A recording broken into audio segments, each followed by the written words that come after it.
Pemirsa Kupas TV, ketemu lagi bersama saya Donald Haris Sihotang. Hari ini kita akan bahas tentang angka kerja di Provinsi Lampung. Sebagaimana kita ketahui, pandemi COVID sudah terjadi di Indonesia, termasuk di Lampung semenjak dari bulan Maret 2020 sampai hari ini.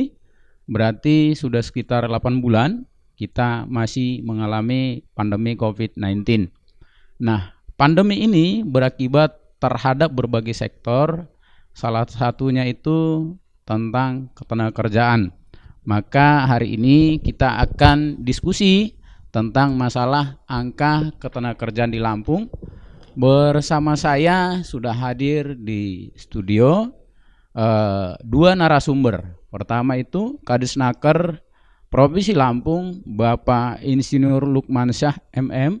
Apa kabar ini, Bang? Alhamdulillah sehat Pak Sihotang. Alhamdulillah. Terima kasih sudah berkenan hadir bersama Sama-sama. kami di studio. Kemudian narasumber kedua, Ketua Serikat Buruh Sejahtera Indonesia, Mas Denny Suryawan. Apa kabar ini, Mas Denny? Alhamdulillah baik Pak Sihotang. Terima kasih. Kita masih bisa berdiskusi di masa pandemi ini. Kita masih bisa sehat dan beraktivitas. Nah, sebagaimana tadi di pembuka saya sampaikan, ini sudah masuk di bulan November. Sampai sekarang kan kita mengalami pandemi. Nah, kita tahu akibat pandemi ini kan berdampak ke berbagai sektor. Salah satunya itu termasuk itu sektor ekonomi, tidak hanya masalah kesehatan gitu kan.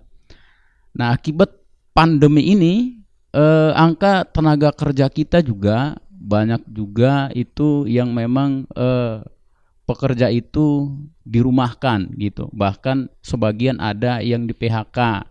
Nah, kita ingin tahu kondisi di Provinsi Lampung ini seperti apa gitu Pak Kadis. Monggo Pak Kadis. Terima kasih Pak Sihotang. Assalamualaikum warahmatullahi wabarakatuh. Selamat pagi, salam sejahtera bagi kita semua tabi pun. Ya pun. Para pemirsa yang saya hormati, khususnya insan tenaga kerja yang ada di Provinsi Lampung. Sebelum saya menjawab apa yang disampaikan oleh Pak Sihotang tadi, saya ingin menjelaskan sedikit tentang kebijakan pemerintah Provinsi Lampung di bidang ketenagakerjaan. Sebagaimana kita ketahui bahwasanya visi pemerintah Provinsi Lampung pada periode 2019-2024 adalah rakyat Lampung berjaya. Nah, ini akan ditempuh melalui beberapa misi. Salah satu misinya adalah untuk meningkatkan kualitas SDM dan mengembangkan upaya perlindungan anak, pemberdayaan perempuan dan kaum penyandang disabilitas.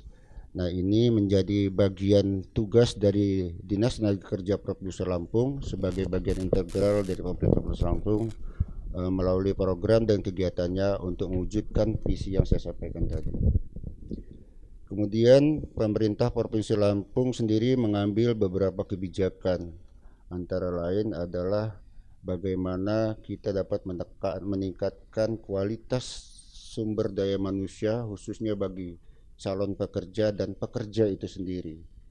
Kemudian yang kedua, kita juga berupaya dapat meningkatkan kapasitas perangkat yang ada di daerah termasuk dunia usaha dalam rangka mendorong perluasan kesempatan kerja. Kemudian yang ketiga, kita juga meningkatkan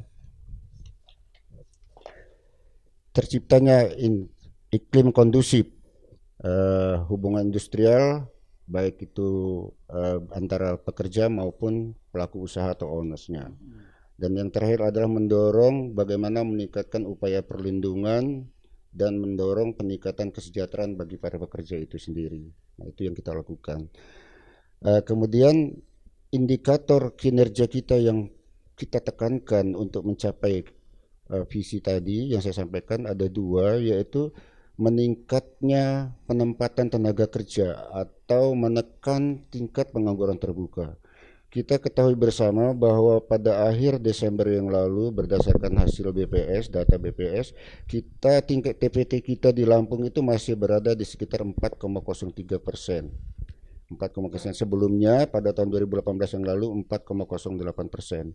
Nah, pada tahun 2020 ini seyogyanya kita sudah menargetkan itu paling tidak kita 3,8%, tetapi kita semua tadi disampaikan oleh Pak Suatang saat ini betul-betul mendapat ujian ya dari Sang Halik ya. Kita mengalami pandemi Covid sehingga sepertinya agak sulit untuk menekan tingkat pengangguran tersebut, dan memang apa yang disampaikan Pak Suatang tadi itu ada benarnya, bahwa akibat pandemi Covid-19 ini memang telah terjadi adanya pekerja kita yang dirumahkan atau di PHK. Sekitar 3.000 lebih yang dirumahkan, kemudian ada 182 yang di PHK. Ini menurut data yang masuk dari kabupaten kota yang kami terima. Ya. Kemudian kita juga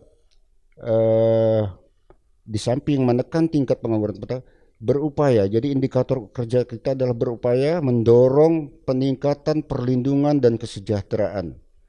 Nah, perlindungan dan kesejahteraan ini tentu harus kita lakukan, tidak mungkin kita hanya mengandalkan kemampuan dari pemerintah. Semua stakeholder termasuk pihak elemen masyarakat lain pun harus ikut membantu untuk mengupayakan peningkatan ini, termasuk laporan-laporan dari serikat pekerja ataupun buruh yang ada. Ini menjadi bagian yang penting dalam upaya mendorong upaya peningkatan perlindungan dan kesejahteraan itu sendiri. Seperti halnya penetapan UMP atau UMK, ini salah satu upaya untuk meningkatkan kesejahteraan.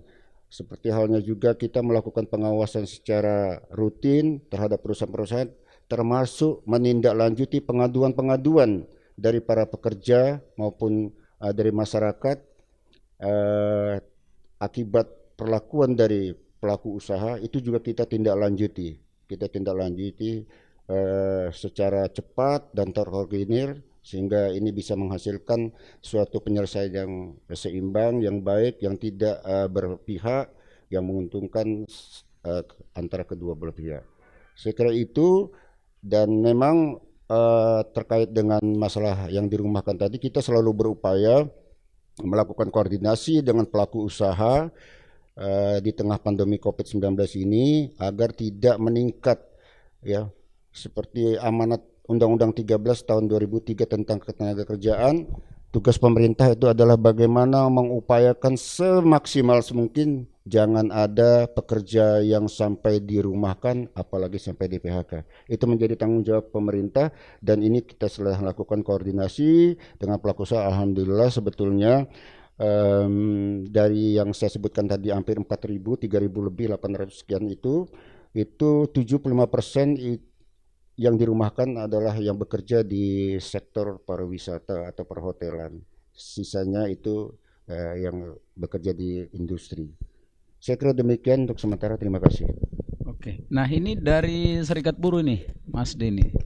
Seberapa besar sih dampak pandemi Covid ini terhadap itu tadi pengaruhnya terhadap buruh?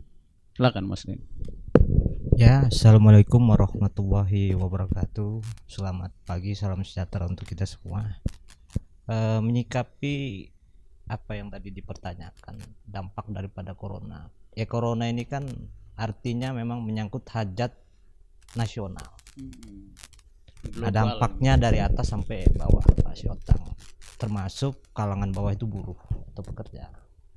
Tetapi kalau kita melihat acuan dari pemerintah tentang edaran itu, khususnya dari Menteri Tenaga Kerja, itu bukan produk hukum, tapi produk hukum kita adalah PP 78 tahun 2015 tentang pengupahan.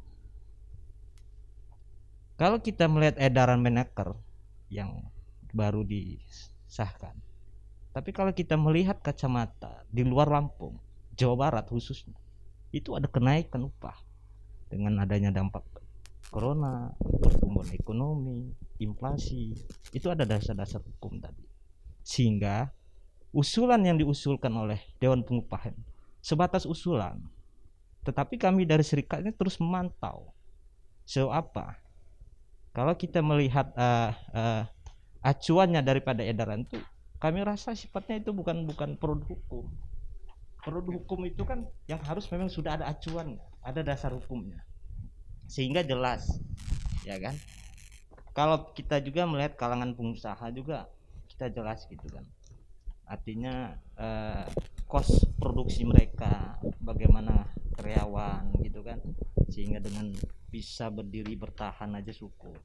Tetapi harus kita lihat juga kan, buruh ini bekerja untuk meningkatkan produktivitas perusahaan. Oke, mungkin yang dibahas ini soal upah minimumnya ya. Nah, sebelum kita masuk ke situ, kita pengen tahu dulu kondisinya. Seperti tadi disampaikan oleh Pak Kadis, ada sekitar 3.800 gitu ya kan, tenaga kerja yang kemudian dirumahkan gitu ya kan. Bahkan 3.800 ini dirumahkan atau yang di PHK ya, Pak Kadis? Yang dirumahkan gitu. Nah, yang masuk di organisasi buruh ini yang di mana saja? Ini kan ada sektor kerja di formal, informal gitu ya kan. Sejauh ini laporan dengan serikat buruh, ada berapa tenaga kerja akibat COVID itu yang di PHK termasuk yang dirumahkan? Lalu bagaimana kondisinya saat ini gitu? Nanti kita akan bahas nanti soal masalah UMP-nya ya di nanti selanjutnya diskusi kita ini. Tapi kita fokus dulu terkait dengan memang dampak COVID ini terhadap buruh gitu. Gimana Mas Rini? Ya kalau dampak dari 3.800 itu ya ada sebagian. Oke. Sebagian anggota yang memang lapor terkait masalah dirumahkan karena biaya produksi memang sudah jauh menurun sehingga perusahaan tidak bisa mempekerjakan kembali, untuk sementara dirumahkan. Hanya hitungannya berapa persen lah, berapa puluh lah. Dari laporan Itu yang memang dirumahkan menjadi anggota kita. dari bulan berapa? Apa sampai sekarang juga belum normal gitu? Belum Sampai sekarang belum normal, dari bulan 5, dari bulan Mei. Oke. Karena Covid kan mulai di bulan April di Lampung ya. Iya. Terhitungnya mulai. Jadi sampai saat ini pun belum ada, masih tetap di rumah. Iya. Laporan itu ya beraneka ragam dari anggota kita. Walaupun memang hanya berapa puluh orang, dengan dari jumlah yang disampaikan oleh Pak Kadis. Iya. Karena mungkin kan Pak Kadis yang di sektor informal gitu, enggak semua juga mungkin yang masuk di serikat buruh ya Mas Denny ya.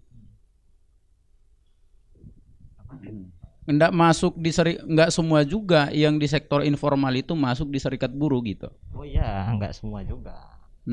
Kan ini serikat kan banyak. Oke. Bukan hanya SPSI 92, ada SPSI, SPMI, yang mungkin ada yang tergabung atau juga ada yang tidak tergabung. Iya. Artinya kan kita tidak bisa juga terlalu jauh masuk. Iya.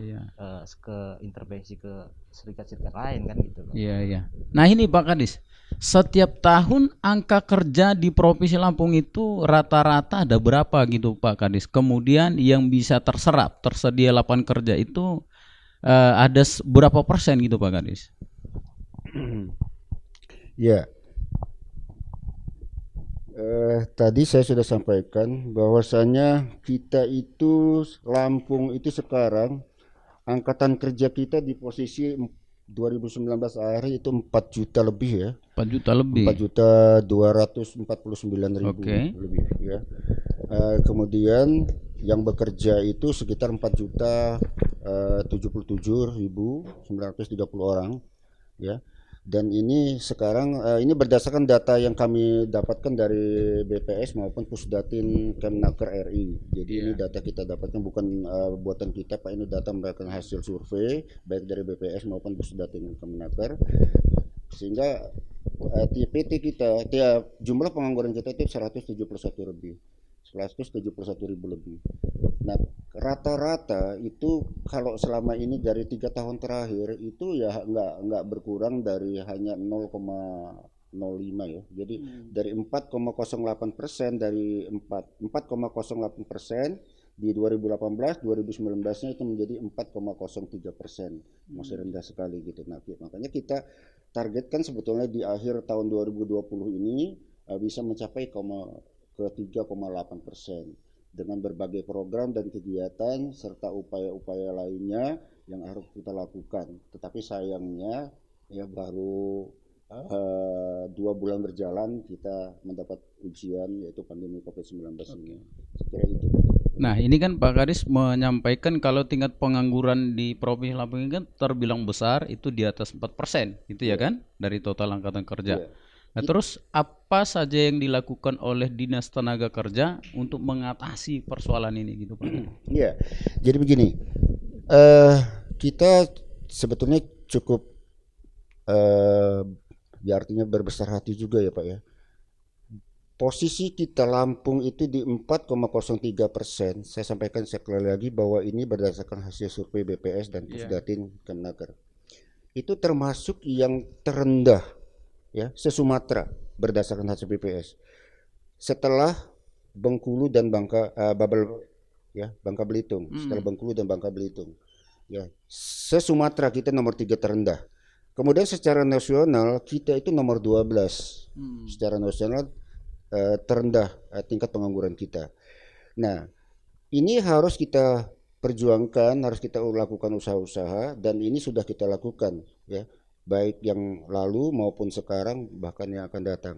Ada 2 sebenarnya kegiatan utama di situ untuk mengurangi tingkat pengangguran terbuka yang kami lakukan adalah yang pertama meningkatkan kualitas calon pekerja termasuk pekerja itu sendiri. Nah, ini melalui pendidikan dan pelatihan yang berbasis kompetensi. Baik itu dilaksanakan di BLK yang ada milik pemerintah maupun LPK-LPK yang ada milik swasta di Provinsi Lampung. Nah, itu yang kita lakukan. Mereka harus kita lakukan pendidikan dan latihan, kemudian kita berikan sertifikasi, dilakukan uji kompetensi sehingga mereka bisa mampu bersaing baik di dalam negeri maupun di luar negeri, terutama untuk pekerja formal ya. Kalau informal saya kira enggak begitu ini prioritas, tapi yang kita prioritaskan adalah untuk pekerja formal. Nah, ini yang kita lakukan, upaya-upaya yang kita lakukan, termasuk tadi kita juga mulai tahun ini akan merencanakan pelatihan, tapi sebetulnya sayangnya ini terbentur lagi ke masalah pandemi COVID. Kita akan melakukan program pelatihan PMI luar negeri, jadi pelatihan untuk pekerja luar negeri. Ini kita programkan di BLK kita, terutama di BLK Bandar Lampung. Kita ada 4 BLK Bandar Lampung, kemudian Kalianda Lampung Selatan, Lampung Utara, dan Metro. Kita lakukan itu. Nah, kemudian yang kedua adalah kita melakukan upaya-upaya pelatihan kewirausahaan. Ini terutama ditujukan bagi calon-calon pengusaha muda. Pengusaha pemula, saya ulangi, pengusaha pemula. Nah, kita lakukan binaan secara intensif, kita lakukan binaan, kita berikan motivasi sehingga mereka bisa termotivasi untuk mengembangkan usahanya dan merekrut tenaga kerja yang ada di sekitar usaha-usaha, terutama untuk UKM. Ini kita lakukan. Kemudian satu lagi yang kita kembangkan sekarang adalah melakukan pemagangan. Upaya-upaya yang kita lakukan dan ini sudah kita lakukan. Pemagangan ini kita tempuh melalui pemagangan dalam negeri, artinya dilakukan di wilayah Provinsi Lampung maupun pemagangan luar negeri. Nah, kalau pemagangan luar negeri ini adalah pemagangan yang bekerja sama dengan Kementerian Tenaga Kerja RI, yaitu khusus untuk negara Jepang. Nah, kalau yang untuk pemagangan dalam negeri ini kita alhamdulillah tahun 2020 ini termasuk yang sukses ya Pak Syahotang. Kita ditargetkan ada 300 pemagang kita yang kita lakukan di 21 perusahaan yang ada di Lampung. Dari 300 itu alhamdulillah itu 71%-nya direkrut. Nah, ini sampai dari Kementerian kebetulan saat penutupan itu memberikan apresiasi buat kita karena menurut pejabat dari Kementerian itu belum pernah dia melakukan penutupan acara semacam ini yang dilakukan kemarin bulan Oktober yang direkrut. Hanya magang-magang aja di perusahaan tapi tidak dijamin. Nah, ini kita melakukan upayanya adalah kita melakukan pemetaan dulu. Sebelum kita menempatkan calon pemagang itu kita melakukan koordinasi, kerjasama, komunikasi dengan pihak perusahaan yang ingin ditempatkan supaya mereka berkomitmen untuk bisa merekrut. Dan alhamdulillah dari 300 orang itu kemarin 71%-nya direkrut oleh mereka. Bahkan kita kemarin atas nama pemerintah Provinsi Lampung saya memberikan trofi khusus bagi 5 perusahaan yang merekrut 100%. Nah, ini salah satu upaya untuk menekan tingkat pengangguran tadi. Ya. Kemudian tadi juga pemagang luar negeri. Nah, pemagang luar negeri ini juga kita lakukan. Nah, ini kita harapkan melalui LPK yang ada di kabupaten kota, karena sebetulnya untuk pemagang ke Jepang ini itu tidak ada batas, unlimited. Tetapi sayangnya dari tahun ke tahun kemarin itu 250 yang mendaftar, tahun ini 300, itu nggak sampai 75 orang yang diterima sampai akhirnya. Nah, ini kelemahannya ada di beberapa tes seleksi. Mungkin masalah kompetensi gitu ya Pak Kadis ya. Iya, karena ada kelemahannya mereka itu ya itu betul-betul pure yang menguji itu seleksinya adalah dari pihak Jepang, negara Jepang, Iya, Pak. iya. Dari sisi materi MTK saja, seleksi MTK saja itu sudah hampir separuhnya gugur kita. Iya, iya. Matematika itu saja sudah gugur. Nah, ini juga saya sering menghimbau kepada kawan-kawan di kabupaten kota untuk coba melakukan kerjasama dengan pihak-pihak perguruan tinggi, atau mungkin pola sistem materi yang disampaikan ke calon pemagang itu kurang pas. Nah, ini perlu dibenahi untuk ke depan sehingga tidak lagi begitu tes pertama MTK langsung gugur separuhnya. Iya, iya. Nah, ini kemudian yang ketiga adalah tadi saya sampaikan masalah pekerja migran Indonesia. Kita berharap ke depan melalui dengan ada program itu juga tahun ini juga kemarin Pak Gubernur sudah menyetujui usulan kami untuk membentuk layanan satu atap dalam penanganan proses keberangkatan atau penempatan PMI itu, dan insya Allah nanti tahun 2021 ini akan terrealisasi. Jadi sehingga ini akan memudahkan kemudian memberikan efisiensi bagi calon PMI, kemudian lebih menjamin bagi PMI itu untuk ditempatkan di negara luar. Iya, iya. Saya kira itu, Pak. Nah ini Mas Denny, tadi kalau menyimak yang disampaikan oleh Pak Kadis, Pak Lukman, tadi belum menyampaikan kalau tingkat pengangguran di Provinsi Lampung itu terbilang tinggi sampai sekitar 4,3% gitu ya. 4,03 gitu. Nah kemudian tadi disampaikan tingkat pengangguran tinggi itu juga dipengaruhi oleh memang sumber daya manusianya yang rendah gitu. Artinya kompetensi individunya. Apakah memang seperti itu gitu? Lalu kenapa seperti itu gitu Mas Denny? Ya mungkin hanya sebagian juga apa yang disampaikan Pak Kadis itu ada benar, SDM tadi. Maka dari itu kan tadi ketika buruh dan pekerja ini SDM, pemerintah harus melakukan terobosan yang betul-betul inovasi yang nyata. Pelatihan yang disampaikan oleh Pak Kadis itu sudah bagus, sudah baik wacana-wacana itu, tetapi coba lebih ditingkatkan kembali. Karena yang saya tahu pelatihan itu memang sifatnya sebelum-sebelumnya terdahulu memang sudah dilakukan. Tapi bagaimana untuk meningkatkan kualitas SDM buruh tadi? Dengan dia SDM tadi memang berkualitas sehingga dia bisa meningkatkan produktivitas perusahaan tadi. Nah, jadi ini kan menjadi suatu persoalan kita bersama, gitu loh, yang memang harus kita pecahkan. Jadi memang harus betul-betul dipersiapkan, gitu ya, sehingga setiap memang pencari kerja itu betul-betul mereka punya kompetensi, gitu ya kan. Nah kemudian ini Pak Kadis, seperti kalau bicara tentang pengangguran terbuka, kita itu ada data dari BPS gitu ya. Kalau lulusan SMK itu justru mereka itu yang lebih banyak itu mereka yang pengangguran dibandingkan dengan lulusan SMA. Padahal lulusan SMK ini kan memang dipersiapkan karena kejuruan. Dipersiapkan seharusnya mereka itu kan angkatan siap kerja. Nah, kenapa seperti itu gitu Pak Kadis? Ya, pertama mungkin Pak memang kebanyakan perusahaan-perusahaan itu lebih mengutamakan kualitas tadi yang saya sampaikan, kompetensi mereka. Okay. Jadi kadang-kadang beberapa, tidak semua lah ya, lulusan-lulusan SMK itu juga yang belum siap pakai untuk ditempatkan di perusahaan-perusahaan, sehingga beberapa perusahaan itu kadang mengirim surat ke kita untuk supaya diprioritaskan.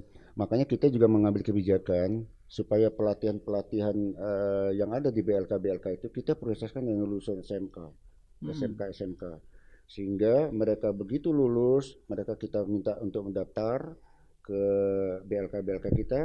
Setelah itu nanti mereka sudah mendapat sertifikat kompetensi, ya, uji kompetensi, itu mereka bisa bersiap bersaing untuk diterima di perusahaan-perusahaan baik yang ada di Lampung maupun yang ada di luar Lampung. Saya kira itu memang. Tapi kalau secara umum Pak Kadis, ya, namanya juga SMK, Sekolah Menengah Kejuruan gitu. Apakah memang selama ini kurikulum kita itu sudah sesuai dan berhasil mencetak para SMK yang memang siap kerja? Seperti itu Pak Kadis. Ya, mungkin kalau itu saya kurang tahu ya persis ya kalau kurikulum, tapi yang jelas memang kebanyakan dari beberapa perusahaan yang menyampaikan laporan ke kita itu mengharapkan yang betul-betul udah siap pakai. Jadi mereka kadang-kadang mau yang sudah ada sertifikat, yang sudah dididik di melalui balai latihan atau LPKPK yang ada.